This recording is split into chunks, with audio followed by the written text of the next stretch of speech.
Petrol की कीमत में इजाफे के बाद अवाम के लिए एक और बड़ी खबर आ गई। लाहौर के ट्रांसपोर्टर्स ने भी किरायों में इजाफा कर दिया।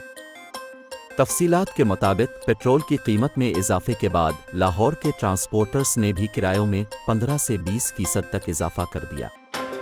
ट्रांसपोर्टर्स की जानिब से किरायों में 15 से 20% तक इजाफा कर दिया गया। लाहौर से दूसरे शहरों का किराया 200 से 800 रुपये तक बढ़ा दिया गया।